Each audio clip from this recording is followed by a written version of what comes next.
life of an individual to another person. That is, how is my quality of life going to be improved by seeing my mother die with dignity, or die the way that I think is the way that she would have wanted to die. Like take that for an example.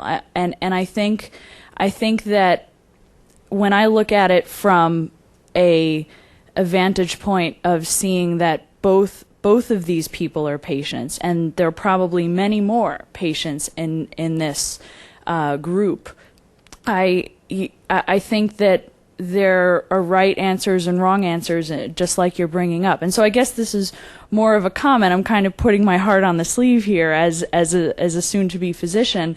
But I'd like to hear your comments on that, and how, perhaps even tying it together to all of the panelists, to Dr. Pellegrino saying, well, yes, I was taught all throughout medical school that the duty of the physician is to the patient. But what if there are more than one? What if there's more than one patient? How can I walk that line as a physician? Well, I'm glad to hear you're going into primary care. That's great.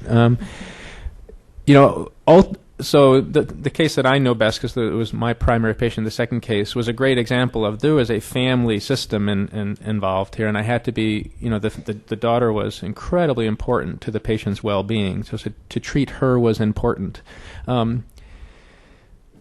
Ultimately, I felt my primary allegiance was to the patient, and if this, I've never had to, resign from a patient's case, but I've come close twice. And the most recent one that I remember coming close to having to resign was when I felt like the family's emotional needs were so dominant for an incapacitated patient that they were driving me to do things to that patient that I knew in my gut that patient didn't want to have done. And so I do put the family outside certain boundaries around my devotion to the patient, recognizing that that's very rare that you have to get to such a kind of ultimatum with families. I almost always try to keep the alliance with the family, and we do a lot of work. Jenna can speak to as well with caregiver counseling, getting the caregivers health care, getting the caregivers mental health care, getting the caregivers respite care. So as we do this, we're making huge efforts to support the caregivers. But ultimately, at the end of life, I feel like my primary duty is to make sure I respect the patient's wishes, however they were communicated, and that's where it can get dicey if there's uncertainty about that. Dr. Pellegrino.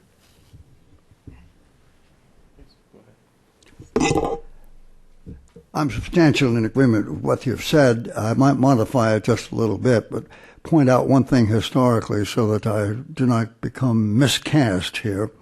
I don't know. I'm sure you don't know this, but I was chairman of a department of medicine and started the first family practice residency, one of the first in the country. So I very, very strongly believe in the idea of family practice. However, I think that when one talks of family practice, and as a general internist myself, as well as a nephrologist, I have always taken into account, to the best of my ability, the impact on the family and on the patient of the predicament of illness of the patient. But that can get fuzzy, and it has to have a compass point. And the compass point of dealing with the family is your fidelity to your promise to the patient. That's what brings it all together. That's why I'm involved with the family. I think there's a tendency to get involved in family therapy. You want to try to cure everybody. It's a natural impulse, but I think it can become disorderly. You have to focus on the fact I'm working with the whole family because the family has been brought into this predicament by the predicament of one of its loved members. And that's a different way of thinking than saying that I'm the doctor of the whole family. Rarely these days is one physician sufficient for all the members of the family. It just doesn't work that anyway more. And I did 7 years of rural practice, so I know a little bit about dealing with families. I think it's a very important concept, and I would salute you and admire you and urge you to become a family physician, but to keep in mind that the most vulnerable person in that whole constellation is the one who is ill, dependent, anxious, worried, and dying in today's context that we're talking about. Just, if I may, I want to reflect on what Dr. Pellegrino said with a concrete example of, the importance of not replacing the will of the patient with the will of the family. With my independent studies that I carried out in several countries, of course, the family comes in very prominently when you have patients at the end of life. And of course, there's a big difference between whether the patient is incompetent or competent. Well, when the patient is incompetent, then the role of the family or people around the patient's bed is very, very important. But when the patient is competent to voice an opinion, I've seen through doctors and medical staff that spoke to me that oftentimes it's not that the family wants to get rid of the patient because of economic reasons or other parties of interest. It's simply because they cannot cope with the burden, simply cannot cope with the stress. It's a very stressful period of time, not only for the patient but also for them. And because they cannot cope with this anymore, and it's really bothersome, and they just want to continue with their lives because life in hospital or life in such a situation are dire, and they're like parallel to real life. When someone is in hospital, you can't even believe how come there is, people walking the streets, enjoying the movies, going to the pubs and so on. It's unbelievable almost. And there was a concrete example that, mind-boggling one that a psychiatrist told me, and that's in the Netherlands where people can ask for euthanasia. And he told me a story that he was asked on Friday night to rush to the hospital. He was having a meal, dinner, at his home with his family when he got this phone call from the hospital. And says, come now, because there's a patient who wants euthanasia. So, well, it's Friday night. Can't you wait until, Monday? What's the rush? And he said, no, he wants to die tonight. So, okay. No. So he rushed to the hospital. And he looks at the files first. And the patient was 85 years old. And he suffered from pneumonia and depression. So I asked the medical staff, why does he want to die? I mean, pneumonia is treatable. Depression, that's my role, it's treatable. I mean, he's 85, but, we treat people no matter what the age is. So why killing him?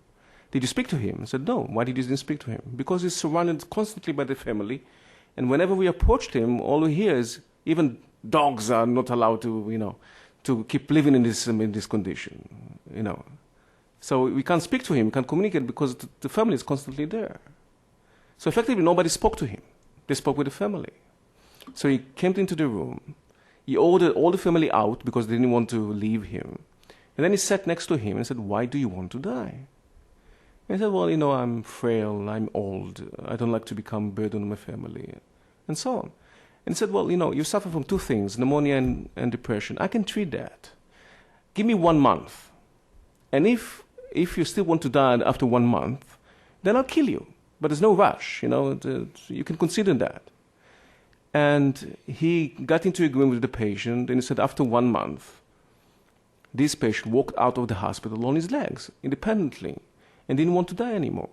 So we should not replace the patient's will with what the family wants, and we have to be very concrete and very stubborn and verify what the patient wants when it's possible. When the patient is competent, of course, that's impossible. I have one last question, the prerogative of the microphone, and it's for Dr. Pellegrino. What do you do when the moral and legal imperatives are at odds with one another? That's easy. Oh, good. I love asking really simple questions. No, it's a very important question. And I'll say why in a minute, but my quick answer is morality trumps law. Law and morality are two different entities. The most rudimentary of ethical principles is do no harm. It is not the first principle of the Hippocratic Oath. First principle of the Hippocratic Oath is beneficence and do no harm. Now, do no harm is a legal concept. But ethics goes beyond that to beneficence. So the responsibility of the physician, the nurse, social worker, any clinician, and I include all of those people as clinicians because they confront a human being in need, and they confront them as persons, and they each make a promise. They each say at some point, can I help you? What can I do for you? Now, when I say that to you, what do you assume? You assume, going back to what I said, that I'm competent and that I put that competence at your service and not anyone else's. So I think the law has to take second place. Now, that does not mean that physicians are immune to the law or they make their own law. We have to, when we go against law, to take the punishment that goes with it. And now that's the side of it that people don't like. But remember one thing. The law has given sanction to violations of human rights right in our own country.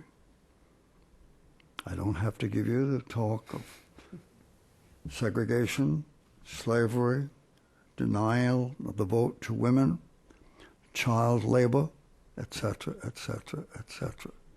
They were always immoral. So I think one of the most important things, I'm going to stop this because you're on a favorite topic of mine, but I think one thing we need to watch out in America, as everywhere else, is the subjugation of the ethic of medicine to political, legal, or other ideologies. We had an example, terrible example of that in the 20th century. On that note, I'd like to thank you all for being a wonderful audience and for you being a fabulous panel. And let's thank our panel, please.